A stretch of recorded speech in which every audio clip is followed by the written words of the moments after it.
জাতীয় নির্বাচনে কোনো ধরনের ব্যত্যয় ঘটলে দেশে গণতন্ত্র প্রতিষ্ঠার স্বপ্ন ব্যাহত হবে বলে মন্তব্য করেছেন বিএনপির ভাইস চেয়ারম্যান শামসুজ্জামান দুদু।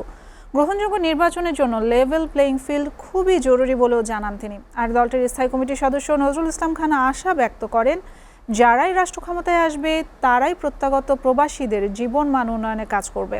রাজধানীতে আলাদা অনুষ্ঠানে এসব কথা বলেন তারা। আব্দুল আহাদের প্রতিবেদনে বিস্তারিত। দৃষ্টি আকর্ষণ করছি আমার বামে। জাতীয় প্রেস ক্লাবের সামনে বেগম খালেদা জিয়া স্মরণে অসহায় মানুষের মাঝে কম্বল বিতরণ করে জাতীয়তাবাদী পেশাজীবী দল। অনুষ্ঠানে বিএনপির ভাইস চেয়ারম্যান শামসুজ্জামান দুদু বলেন, আসন্ন জাতীয় নির্বাচনে কোনো ব্যত্যয় হলে দেশের স্বাধীনতা ও সার্বভৌমত্ব হুমকির মুখে পড়বে।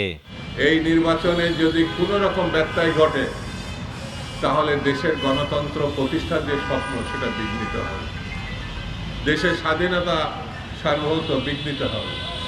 যেমন পার্শ্ববর্তী একটা দেশ বসেই আছে যেন আমরা ভালো একটি নির্বাচন করে গণতন্ত্রে উত্তরণ ঘটাতে না পারি। এদিকে জাতীয় প্রেস ক্লাবে আরেক অনুষ্ঠানে দলটির স্থায়ী কমিটির সদস্য নজরুল ইসলাম খান বলেন, প্রবাসী কল্যাণ মন্ত্রণালয়কে আরও আন্তরিকভাবে কাজ করতে হবে। ভবিষ্যতে যারা দায়িত্বে আসবেন রাষ্ট্রের, তারা সবাই প্রবাসী আমাদের ভাই বোন যারা দেশের অর্থনীতিতে অবদান রাখেন না, শুধু সারা দুনিয়ায় যারা বাংলাদেশের প্রতিনিধি হিসাবে কাজ করেন, তাদের জন্য নতুন নতুন কল্যাণমূলক কর্মসূচি নেবেন।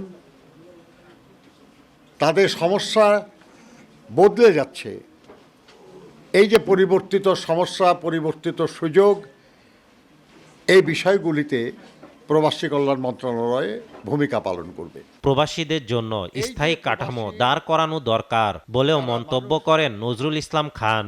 তাদের কল্যাণের জন্য একটা স্থায়ী কাঠামো দাঁড় করানো। আব্দুল আহাদ, এসটিভি, ঢাকা।